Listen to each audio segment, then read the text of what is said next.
கோவக்காய். கோவக்காய வச்சு ஒரு குட்டி கதை சொல்லட்டுமா? நான் சின்ன வயசா இருக்கும்போது கோவக்காய் அப்படின்னா, அது வேலியில முளைக்கிற ஒரு செடி. அதில இருக்க காய் வந்துட்டு ஆடுங்கலாம் விரும்பி சாப்பிடும்.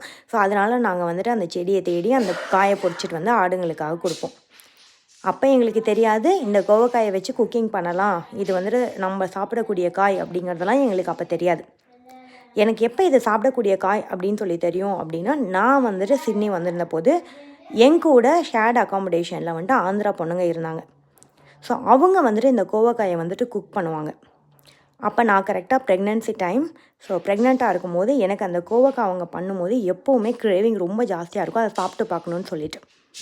ஆனால் அப்போ நான் எத்தனை டைம் ட்ரை பண்ணாலும் எனக்கு அது நல்லா வந்ததில்லை. ஆனால் இப்போ எங்களோட எவ்ரி வீக் மீலில் கோவக்காங்கிறது கண்டிப்பாக ஒன் ஆஃப் த டிஷ்ஷாக இருக்கும். ஈவன் தோ விவியனுக்கு பிடிக்குதோ இல்லையோ, நாங்கள் செஞ்சு விவியனை வந்து சாப்பிட வச்சிட்ருக்கோம். லைஃப்பில் எவ்வளோ மாற்றம் இருக்குல்ல.